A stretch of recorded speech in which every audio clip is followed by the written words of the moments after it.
Hello, beautiful people.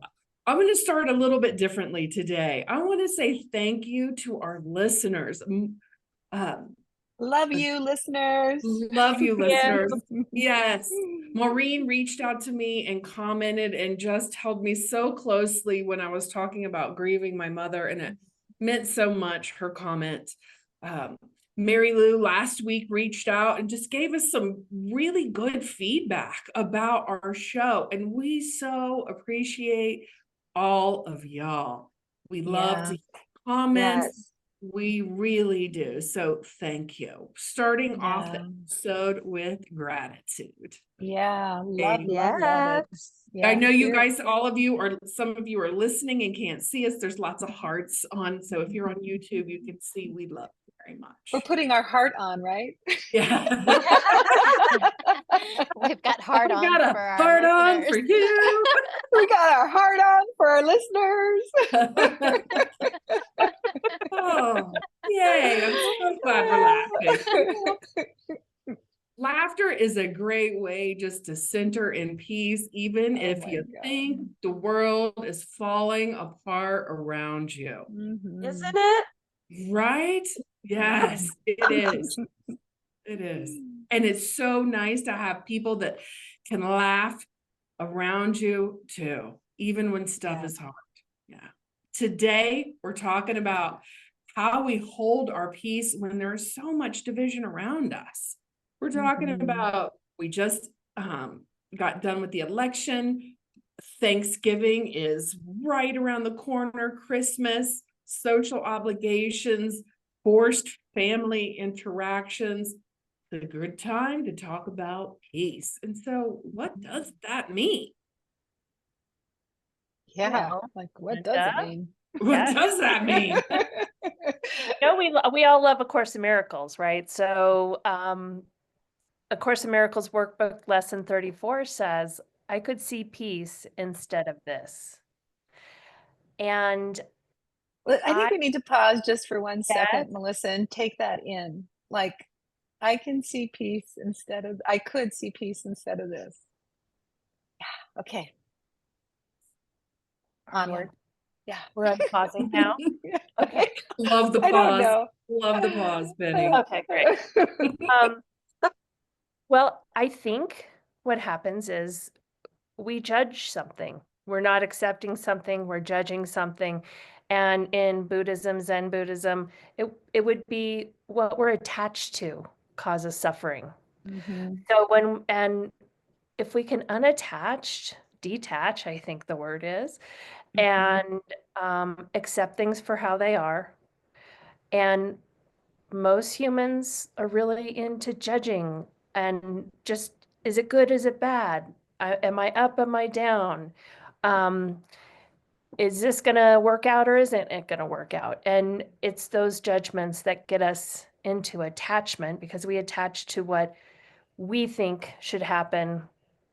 And then I think what happens after that is a reaction to all those feelings. And the reaction is losing your peace. The reaction is, it's supposed to be this way, and it's somewhat another way. I'm attached to the way I think it should be. And so there goes your peace. It just goes out the door. We've all had these, I think, I should probably talk about myself. But, And to yourself. No. and to myself. Melissa? Yes, Melissa. Oh my God. I have been at family reunions where I thought should be a certain way, or this uncle or that person should be more aligned with my politics, whatever it is. And then I pout and get angry and whatever it is through the holiday. And really, I'm ruining it for myself and ruining the community and being able to see my family and be one with my family. So anyways, it is something that we have responsibility over. And I think we're all very used to reacting and I should just be pissed off about this. And you're going to lose your peace. So you have a responsibility. If you want to keep your peace, you can do that. You can do that. And so I think we're going to talk about different ways that you can keep your peace when you would usually attach onto something, or attach to a judgment, or make someone wrong and make yourself right, that kind of thing. I'd love everyone's input. Well, what it sounded like I was hearing you say without saying, Melissa, you can let me know, but it sounded like giving away your power to external forces instead of owning it internally. Yes. That is, Mhm. that's a Nailed great it. way to say that, right? Yeah, giving away Yeah. your power. Yes. Yeah. And I say for myself personally, especially the elections, I was, I would say going into it, especially during our last recording for the podcast when we were live, and I said out loud that I surrendered to it. I was watching the results of the election and I had all kinds of anxiety. I mean, my stomach was really all in knots. And I said to myself, oh, and I just said I surrendered today. Right. Mhm. And then what came to me was, well, I didn't say I surrendered those feelings that came up. And I didn't say I surrendered watching it and how that might make me feel. So it just gave me some comfort in that it was just momentarily. It was just a moment in time. So I was really upset when I went to bed, but when I woke up the next morning, I did feel surrendered. I just made some decisions about not watching the news and not be a part of what I think will be a circus.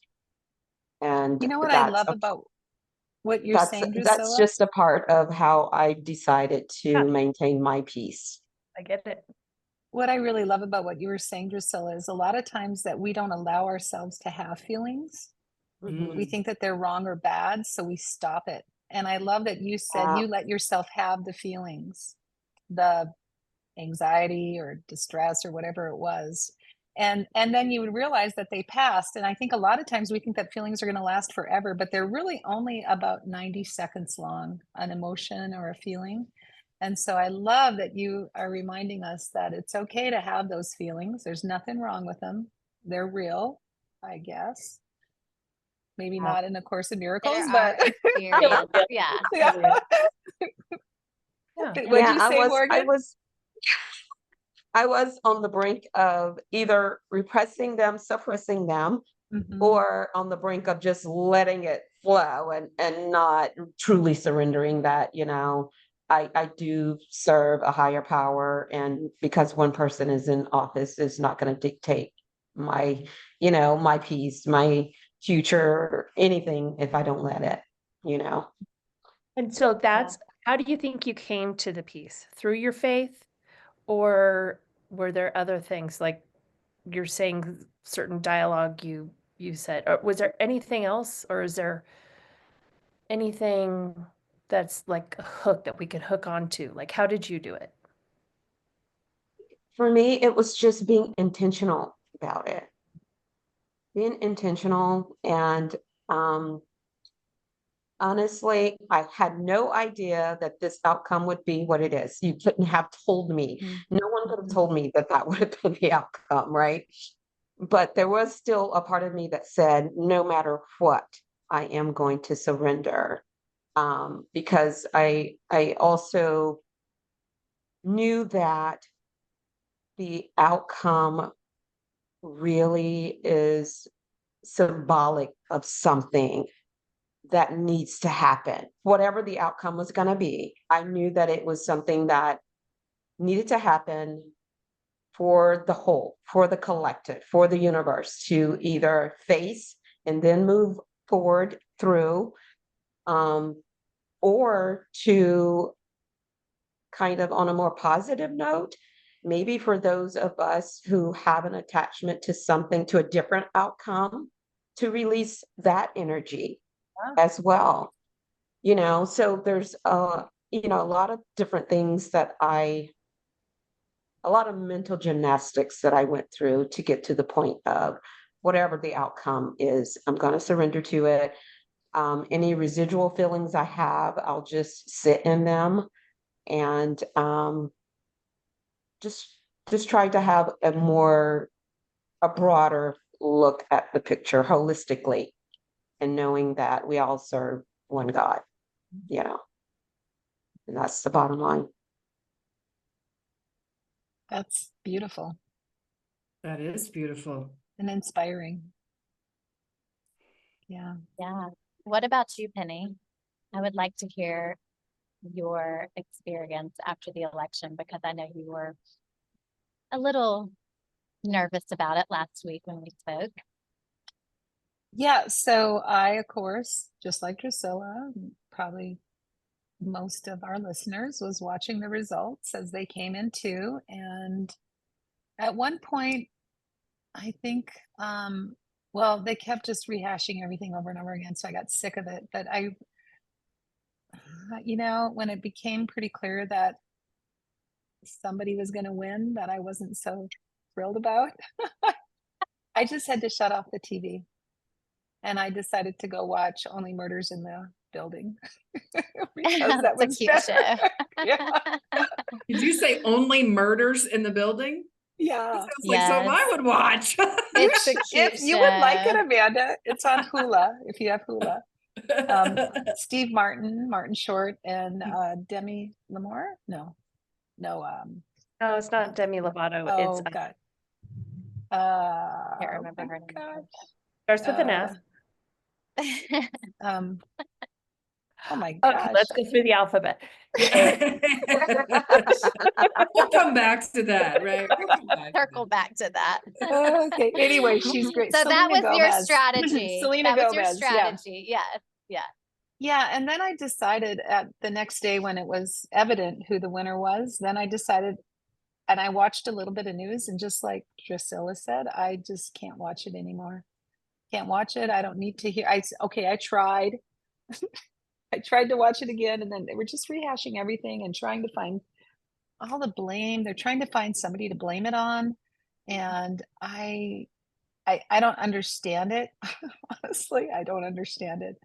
Haven't quite sorted it out in my head, but like Drusilla was saying also, that it's happening for a reason, and there's, who knows if we'll understand it in our lifetime. But just like Martin Luther King Jr., when he gave his I Have a Dream speech, he had and that was one thing. The next day, I had a session with one of the programs that I'm in. It's not A Course in Miracles related, but it's similar to that.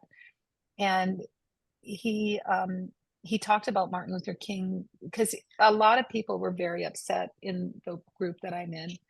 And so he shared that Martin Luther King, if he would have stayed in anger when he gave his I Have a Dream speech, and all those hundreds of thousands of people that were there, anger would have been contagious, and it would have went everywhere, and it wouldn't have helped move them forward. So he did not operate from anger. He operated from love. And that was quite inspiring to have that, to be reminded of that. And so I just keep thinking of Martin Luther King. And there was a great quote that I was brought to the forefront of my mind. And he said, Martin Luther King said, "You have very little morally persuasive power with people who can feel your underlying contempt." Yes. I love that. And Can you say that so- again? Yeah, Mhm. say that again. You have very little morally persuasive power with people who can feel your underlying contempt. Who said that? Martin Luther King Jr. Oh, that was from you. Okay. Mhm. I love that quote. Thank you for sharing that. I feel like that's very pertinent right now.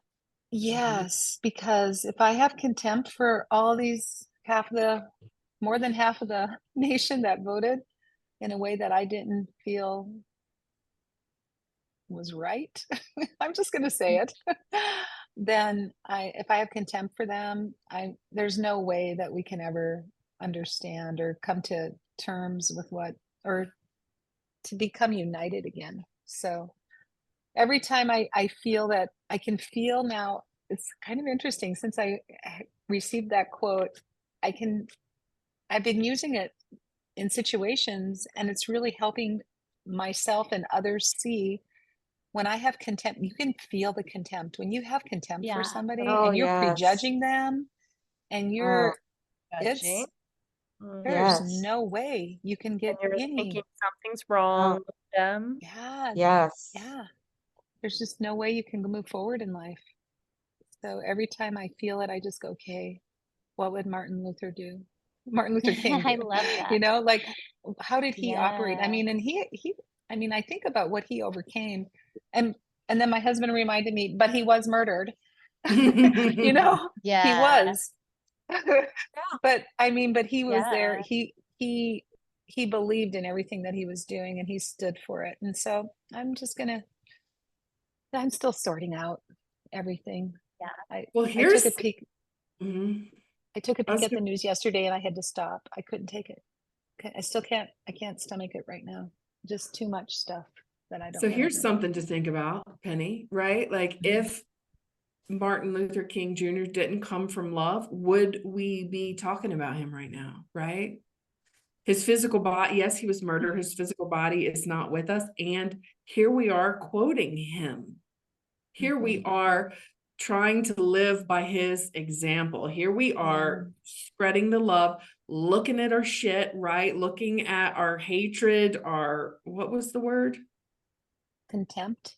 Are looking at our contempt and saying, that's not okay, right? It's not saying that we don't want to change what's around us. It's not saying that we're not going to do it. It's saying that through hatred, that's not the way to change things sustainably. And the proof is in the pudding. We're talking about it right now. Right. Yeah. And like, who can name the leaders of the Black Panther movement? Like, does anybody know them Malcolm by X? name? Malcolm X? Wasn't he the Black Panther leader? I'm was assuming that's the involved. only name I know, but I can't tell you anything that he said. Well, Right. apparently Like, he there's a doesn't really get great talked about as autobiography much. about him, and it's really a good book. It's all about, I'll get some more information for you, but I just heard about, I think Marianne Williamson was talking about it. I also had a great fortune to be in a session with her on Thursday last week. And yeah, because, you know, she was running for president too. And so anyway, she said there's a book out about Malcolm X, and it really explains a lot about everything that's occurred out there. So Yeah. I think the Yeah. point is that we can't quote his stuff, and we're not quoting his stuff as regular, as readily Right. as, Because that movement was fueled more by anger, less by love, from my understanding.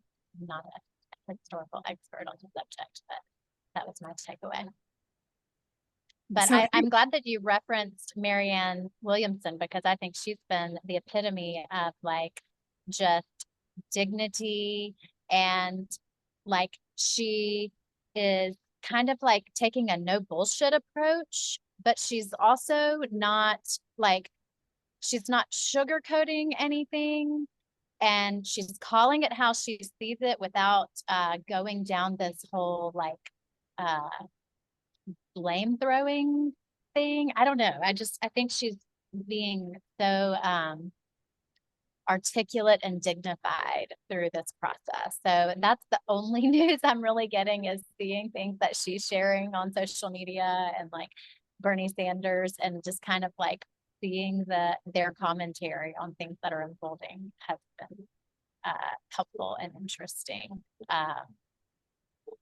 Yeah, but I like the quote that you gave, because that I feel like that really beautifully articulates like what I've been trying to do in the days following the election. Like, I will I will see things that resonate or that like maybe sort of like resonate with me, and I'll think to share it. And then I'll be like, wait a second, this is either fear mongering or it's like spreading blame or anger. And so I won't share it. If it's not like, if it's not worded in a way of like, building towards what I would like versus focusing on what I would not like, then I'm not perpetuating it. And the other way that I'm operating from love and compassion is I'm going back to that Alison Armstrong Queen's Code. Like, what if there's a good reason for that? And like, I have to believe that if someone was getting the same information that I was getting, there's no way that they would vote for him. So they're either, and we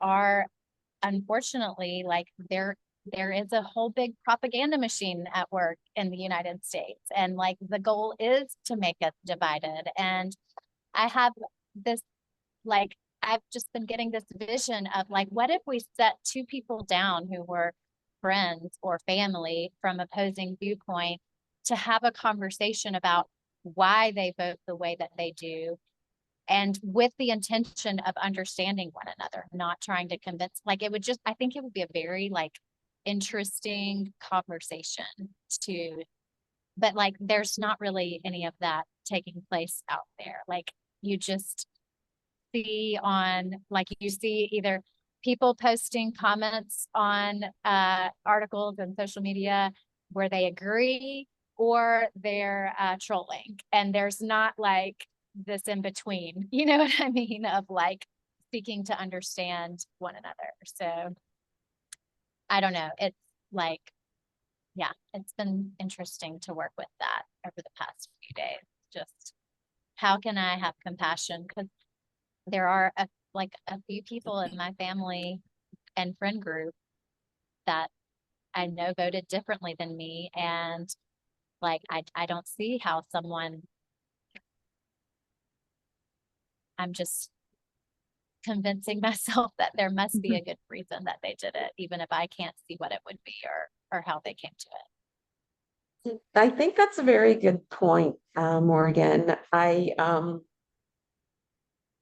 And I wonder if any of you have experienced the same. I have a person in my family that I'm really close to, probably the closest person outside of my household, not my spouse, who has made it known that she voted differently than mostly everybody else in my family.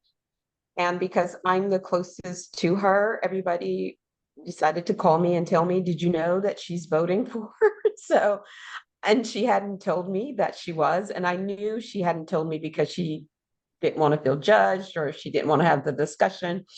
And so I just decided to ask her one day. I said, oh, well, a few people have told me that you're voting for the other person.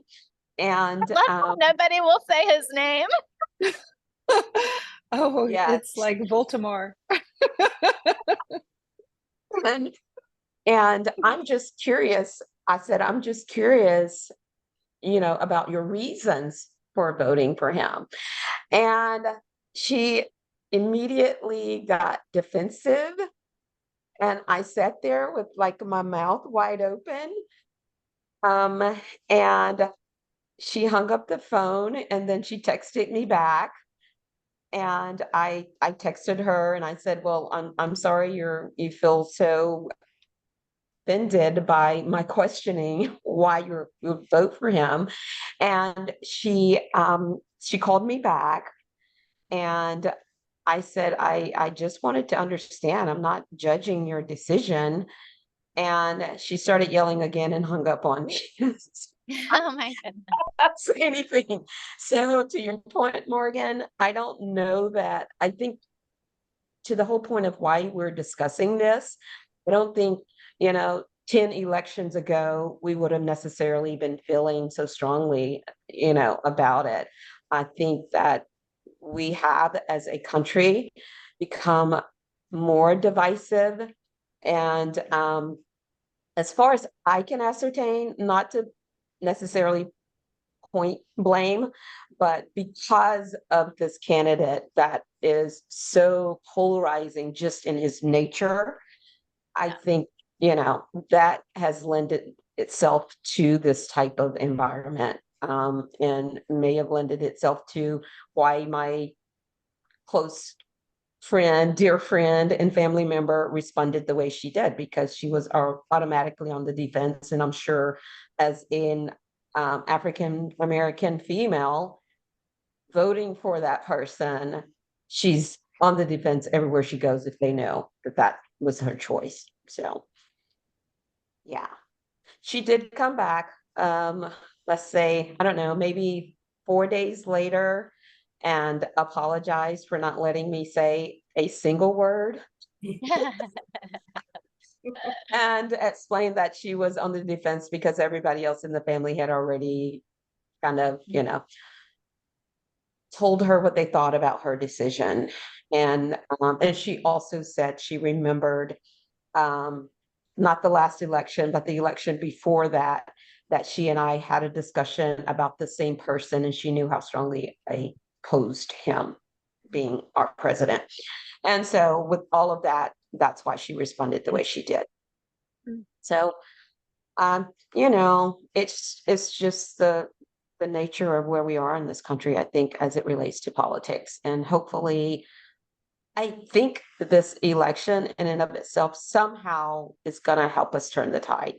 That's what I feel. It's going to have to. I mean, we have no choice now. The tide is turned. Yeah. Yeah. So how Wow. can we see peace instead of this? Oh, gosh.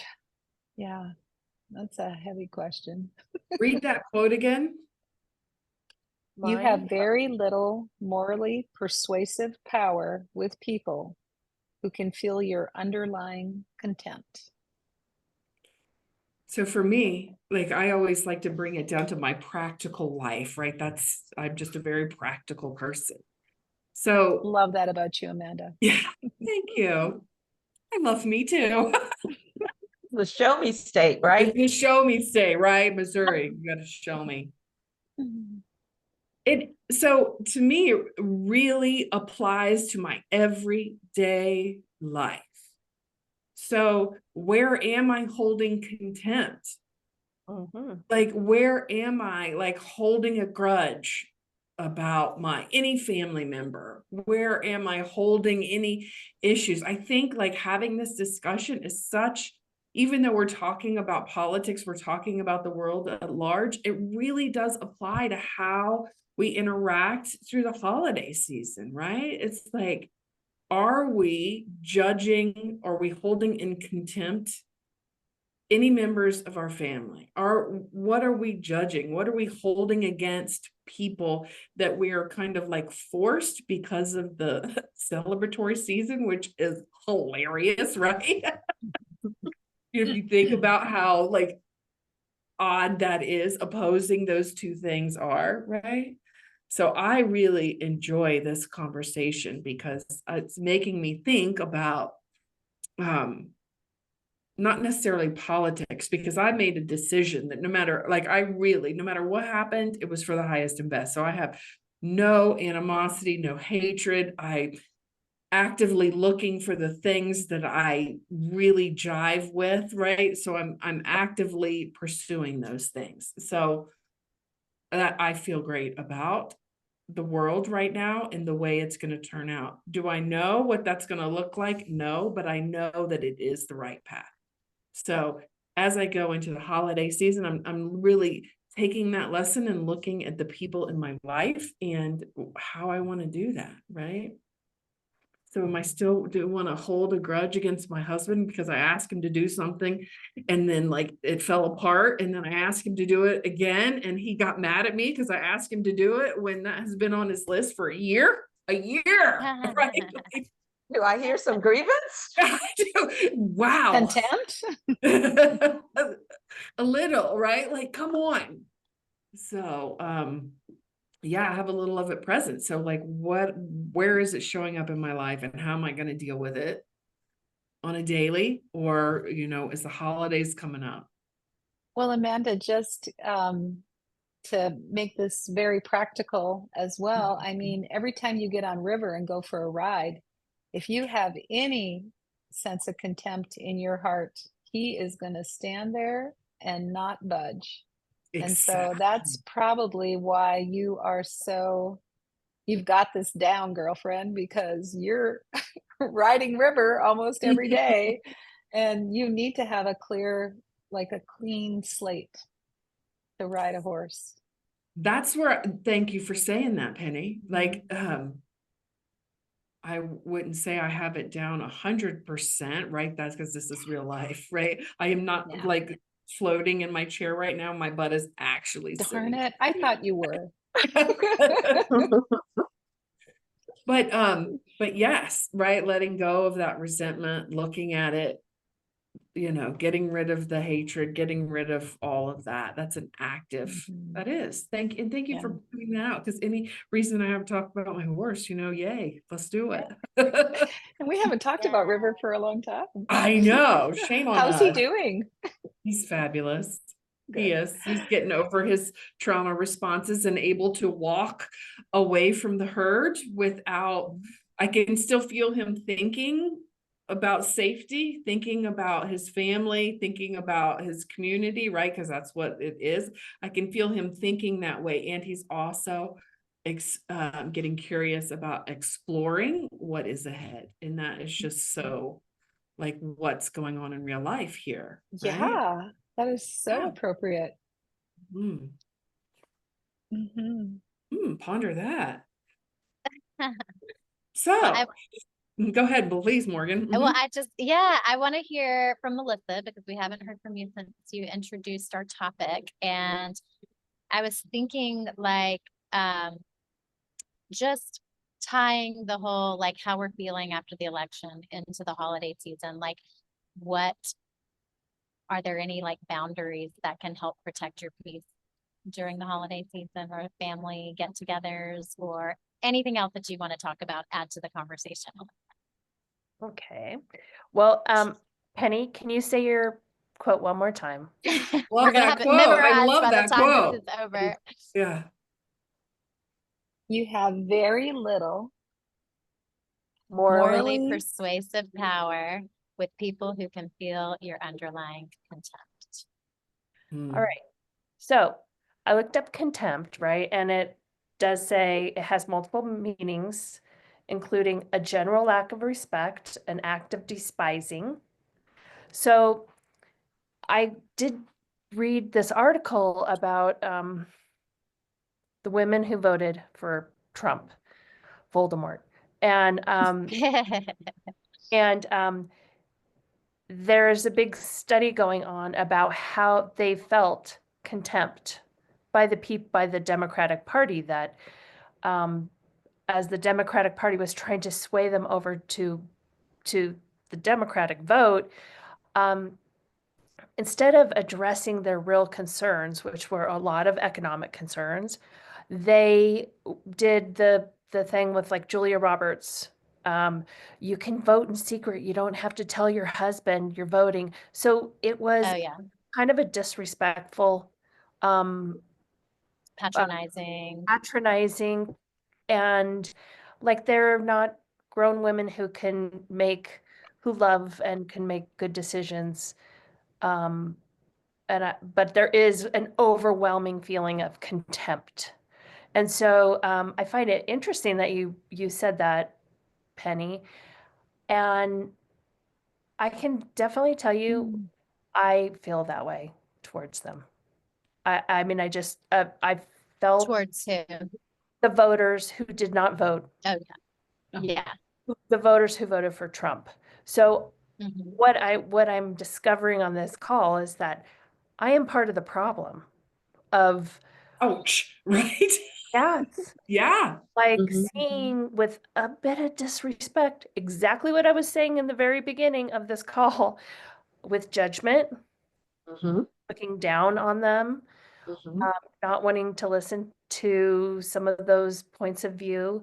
And I did also read that a lot of women, you know, they do want to have rights over their own body, but that's not what they were being, the Democratic Party had gone to them with. They thought they went to them with like, you know, like these women aren't educated women. So, and you know, I don't know. So I kind of shared some of those opinions against the women who voted for Trump, especially afterwards.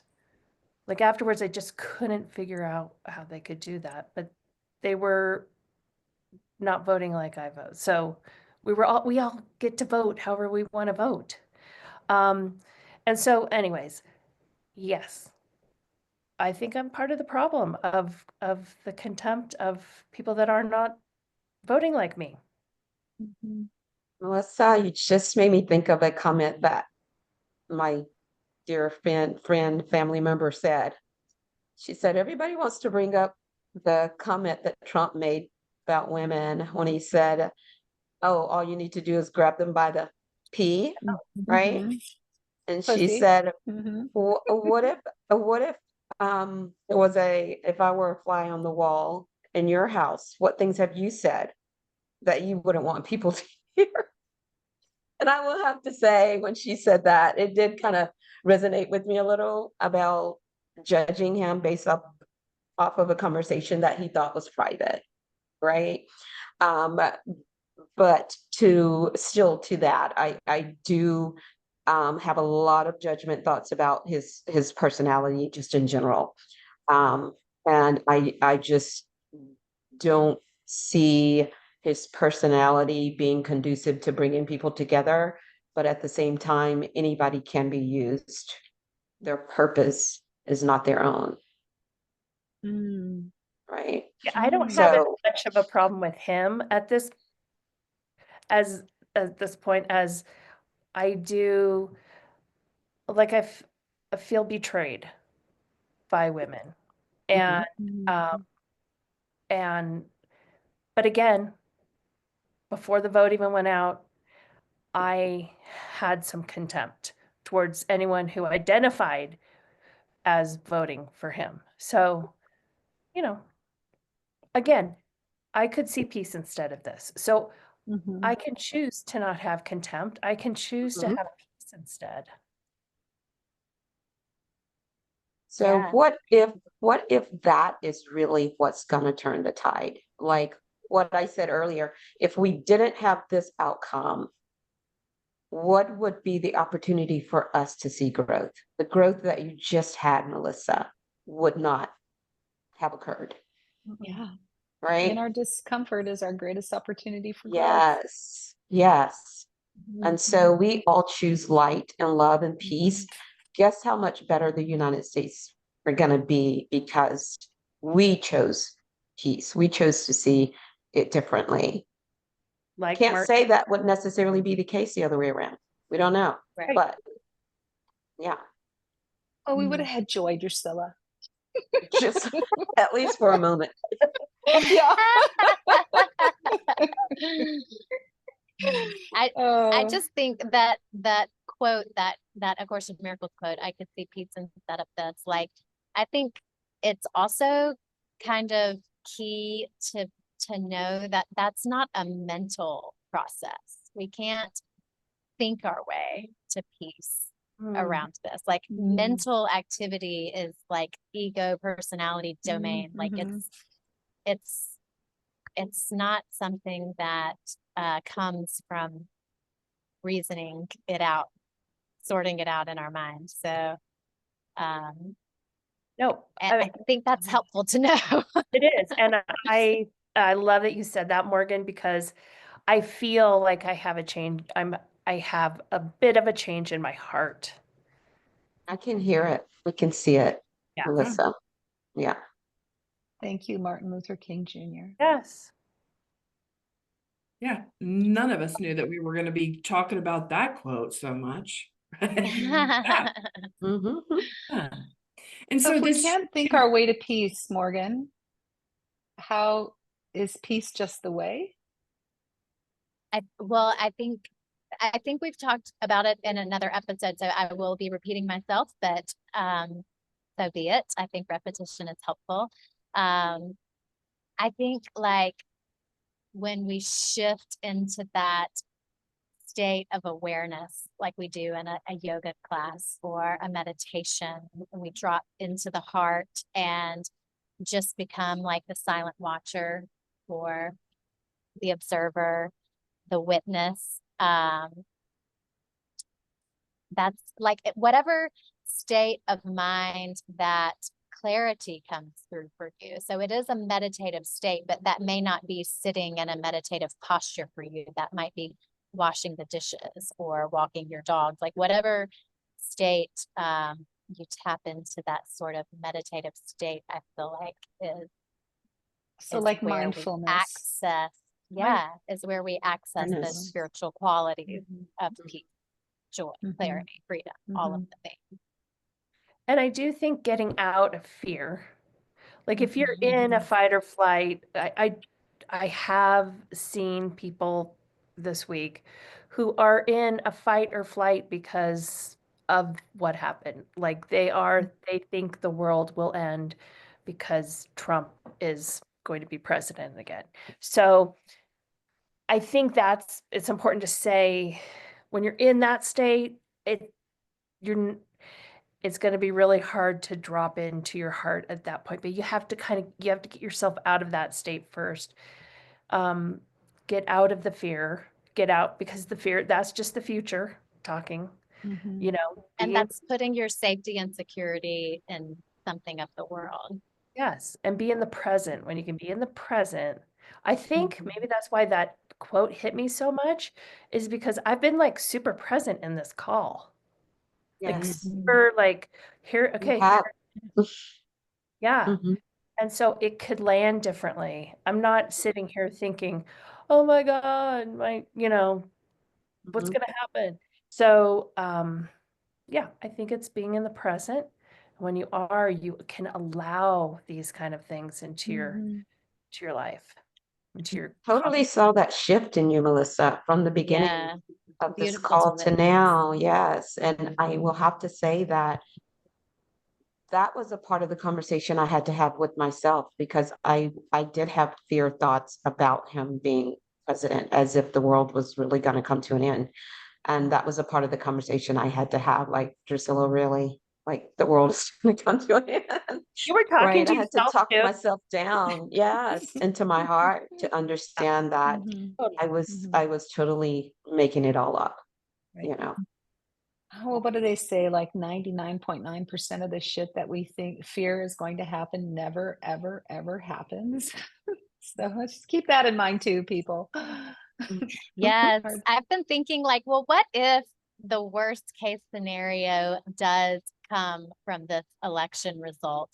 And I like immediately what came to mind is the book The Hiding Place by Corrie ten Boom, which was one of my favorite books for a long time. And she she was just such a light in this dark, dark prison camp or a labor camp during the Holocaust, World War II.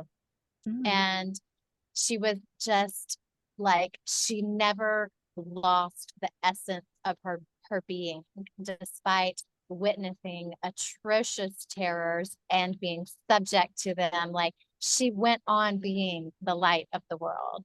And it's like, our safety is in God, our security is in God, our freedom is in God. Like, no matter what is happening in the world around us, that never changes. And yeah, I thought when you were sharing last, Melissa, the Bible verse, love your enemies, bless them that curse you, pray for them that despitefully use you. Like, I was thinking like, wow, whenever I get triggered by what something has said, what someone has said or shared or whatever that I disagree with, what if I could practice like that Ho'oponopono prayer or sending them a blessing, like just try to shift the energy of it in that moment. Yeah. Well, I'm claiming a miracle happened here. Woo! Woohoo! Yes, it did. It did. Mhm. Wow, there's so many Post-its, you guys. I don't know. Yay. Penny's Post-its, bring it Yay. on. Jeez, you guys, I can't even keep up. So the very first one is all suffering begins with attachment and judgments, right? That's when all of Yeah. our suffering begins. I think that's where we started out this whole conversation is, Yeah. you know, what are we going to do now? You know, we all had a lot of, thoughts about that. And then the quote from Martin Luther Jr., Martin Luther King Jr. came up, and I'm not going to say it again, but can you remember it? No. But I Don't hate really, people. what? I'm paraphrasing. Don't hate people. Yeah, You- no contempt. You can't persuade anybody if you have contempt for them. Basically, that's it. You Yes. can't do anything with anybody if you You're don't. powerless. Yeah. Powerless. Yeah. Step one, powerless. And then anyone can be used. Their purpose is not their own. I loved I that. loved that. I'm Who gonna said hold that? I that. forgot. Drusilla That did. was me. Drusilla said that. Yeah, that was beautiful. Beautiful, beautiful, beautiful. And then I really liked it when you said, Morgan, we can't think our way out of or our way to peace, but I said it takes, being present and mindfulness Mhm, is yeah. what it takes. And then of course your final one, and I don't even know how to write this one. I just jotted it so fast because you just said it is our safety, our security, our freedom is in God. And that's really the Yay. bottom line. Yeah. Yeah. Mhm, Amen. mhm. Amen. Amen. Whew. So that was a big circle we just went, everyone. Well, we didn't get to talk about family and holidays that much, but guess what? I'm sure we Next week. will. Yes, Yeah. we will. We'll be able just to trust that debrief. everybody will have a happy Thanksgiving Mhm. and yeah, Well, we'll luckily, be the my light family at that their voted family differently table. doesn't come for Thanksgiving, so it's okay. Okay, so there you go. That's how I'm just going to bypass it. Yeah. So thank you, everyone. That's a wrap. Another amazing. This is really, truly an amazing, amazing episode. I love it. I hope you all enjoyed it as much as we did. Yeah, I found it very helpful and inspiring. Yeah. Thank you, everybody, for what you Yes. shared. Yeah, after what occurred last week, I just encourage everybody to find a community to have these discussions with, to really talk about what you're feeling and to come to terms with how to move forward from peace and love and joy and harmony versus what's on the other side of that. And so if you don't have a community, find one, create one. I've had so much, I have several communities that I'm part of, and we all are part of, all of us Five Lemons Laughing, us Lemonettes. And it really has helped me this past week just to debrief and to unpack what occurred and how it's, how I can move forward. So I just wanted to offer that up. Yeah. And you can always reach out to any of us because we're all coaches or spiritual counselors, and we'd be happy to unpack it with you. And so with that, have a really beautiful rest of your day. The world is going to continue to, rotate around the sun. The person who just got elected is not that powerful. We pray. And we love you no matter Yeah. what. No matter who you Yeah. voted for. We love Yeah. you. Love is not conditional in Love the is Five not Lemons conditional. Laughing or in Yeah. the A Course in Miracles. Yeah. Okay, y'all. Have a beautiful rest of your day. Bye. Bye.